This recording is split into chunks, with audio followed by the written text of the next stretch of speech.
Hi, Phil from Northern Accountants. I hope you're well. This is going to be the third of the 5 videos I'm providing in relation to the NA COVID-19 action plan. We've talked so far about the access to government grants and government support. Yesterday we talked about budgeting and cash flows, and today we're going to talk about tax.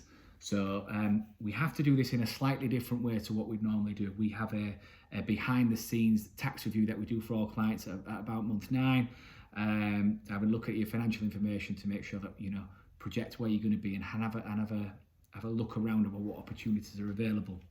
So we can do that on a sequence and things like that, because not everybody's tax requirements are in the same month. Not everybody has the same month 9.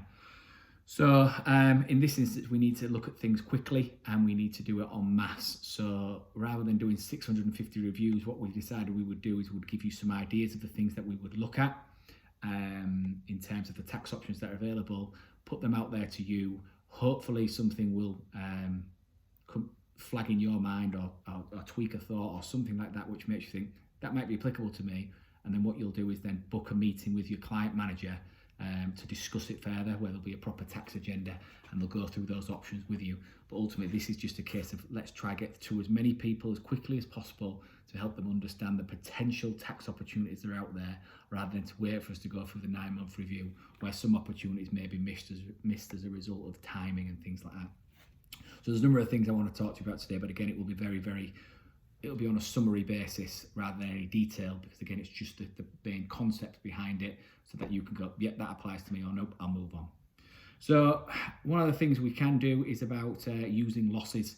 So if we've made a loss, or we're going to make a loss in this year because of the COVID-19, we can do a couple of things with the year ends, which will impact on the actual tax planning. So we could shorten the year end if we've got good losses now, and carry that back against previous profits, where you'll have paid corporation tax, whether you've actually paid that money yet or not. We can do that, so we can carry the losses back, which reduces the liability. If you've paid it, HMRC will refund you, and if you haven't paid it, it reduces what you've got to pay. So again, there's an option there. In terms of the extension, you do the same sort of thing, but basically you're moving things further down the road. If you've made profits so far, but you know you're going to make losses going forward, you can extend the tax year and then offset the losses in later in the year against the profits in this one, and then you can time it that way. So again, there's a couple of bits of options there. I do have lots of pieces of paper, by the way, because there's lots of things to go through, so I do apologise. Next thing to talk about is assets disposals in the last 3 years.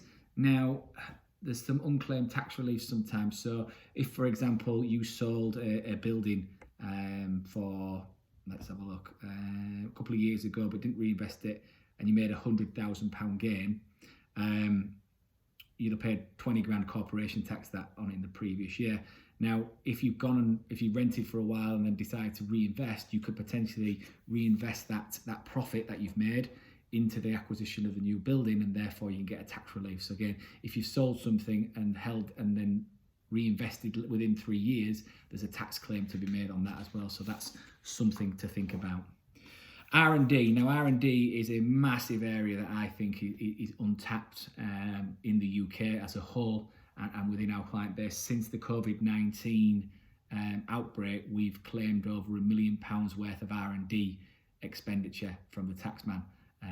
So, and got some good results on the claims on those sorts of things there. So it's a huge area that I do think we need to consider. So what I am going to do tomorrow is a specific video around R&D and the eligibility behind it, because I think we as the sort of UK sort of business community need to understand about it more. I need to communicate that to you about what isn't applicable, because I think you'll be surprised at what you can claim R&D for. I never thought that an accountancy practice could claim R&D, but because of the system that we built on a platform that already existed, we were able to get a very good R&D claim, and we've done that for the last 3 years. So there's definitely some money in there. So basically what happens is with R&D is, if you spent 100 grand on a project that relates to, that is classified as being eligible for R&D, HMRC will give you 130% extra tax relief. So you would get 19% tax relief on that 130 grand. It's a paper transaction. So again, potentially 26 grand off your tax bill, or a 26 grand repayment off the other. If you're a loss-making company, you could get 14.5% of that 130 grand. So again, there's some good numbers to be in there. So I think it's vital that you understand what is and isn't applicable for R&D. So I certainly would be talking to you about that. Like I said, there'll be another video tomorrow. Another option that you've got is to invest money into the company. You can do that. I know it's difficult at the moment, but if you lent money into the company and say over an 11-month loan, we won't do 12 because you don't have to mess about with withholding taxes and compliance obligations.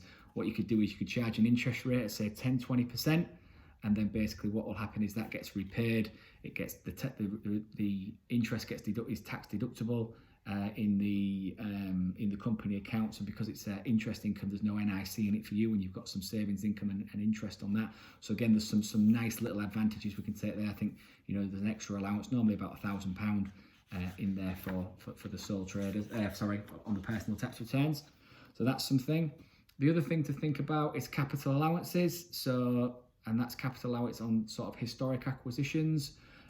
Capital allowances on revised capital allowances on historic acquisitions, and revised and capital allowance claims on historic improvements. So what can often happen is when you buy an asset that's got something subject to capital allowances, maybe a building or something like that, if you I'm trying to think of the best way to describe this. The bricks and mortar of it, which is what you buy, is not deductible. Is not attributable for capital allowances. However, the fixtures and fittings and the internal structures potentially are. So when you buy it as a lump sum. So you pay £500,000 for a building, but that might be £200,000 for the bricks and mortar and £300,000 for the electrics, the air cons, all those sorts of bits and pieces. So that £300,000 would be attributable, would be eligible for a capital gains claim. So what happens is the surveyor comes in, assesses it, and we put a claim in which you can claim back the corporation tax relief on that sort of thing. So there can be a big number that can be reduced on that. So that's on ones that haven't been made. If you did make a claim and the detail wasn't particularly great, you could go back and revisit that claim, and it can be reassessed, and the same process goes on. Surveyor comes in, prices it all up, you put the application in, and you get the additional refund on it. And then, of course, if you've made some historic sort of improvements to the building, you can do the same sort of thing again. So, a prime example, if you put a lift in a building, it doesn't just go straight into the cost, it just goes as an increase in asset. You can claim the corporation tax relief on it as well. So there's lots of things, in terms of the things that you need to consider that will allow you to make those capital allowances claims. So that's another area to touch on. You've also got VAT planning, so you've got about the timing of your VAT returns, you've got about registration, deregistration, improving processes to improve, to control expenditure. So there's all sorts of things we can do on a VAT level. Like I say, I've mentioned on the VAT registrations, you could potentially register VAT to claim some stuff back and things like that. You've got VAT deferrals. So again, we know that anything due on the 7th of April, May or June is not going to be paid. So don't forget that can be pushed around. So again, it's just being careful and making sure that you make those claims by cancelling your direct debits. You've obviously got the time to pay arrangements on all your other taxes. So can we enter into negotiations about bundling it all together and put it on a payment plan? So instead of having to pay everything out all at once, we can create a monthly savings plan and things like that. And then finally, again, you've got the sort of terminal loss relief where you can carry back losses and so on and so forth against profits if we do get to that sort of liquidation position. So there's lots of things that we can do in there. You've got business structuring, so you've got entrepreneurs relief if you decide to wind the company down, how you distribute what assets are left over. There's all sorts of things that we've got in there, but that was just a very, very, very quick whistle-stop tour over the things that we will do extensive planning on. So if there's anything that you think might be beneficial to you, so just to recap, utilising losses in the current year against either historic returns or the future, that's something to think about. Any disposals of assets or acquisitions in the last 3 years. R&D, I will talk more about that tomorrow. We'll talk about lending the company money and utilising the different types of interest rates and then subsequently changing the profit mix and the tax position. We've talked about capital allowances and the types of claims that we can make. You've got VAT planning, you've got terminal losses, you've got business exiting as well. and things like that. So they're just some of the areas that we can consider. So if any of that pricked an interest for you, if any of that thinks that might be applicable to me, that book a call with your client manager. We will send out the links again, so you can book into the client manager's diary, so they can talk to you about that, and then we can see what it is. It might become to nothing, but at least it's being considered. So I would rather spend the time with you on the phone talking about what is potentially there to find out it's not there than not to have thought about it at all and potentially miss out. So that's about it from a tax point of view. They're the things that I think you should really think about. And like I say, if anything is applicable, book a meeting with your client manager and we'll go from there. In the meantime, please stay safe, look after your families, and I'll speak to you soon. Thank you.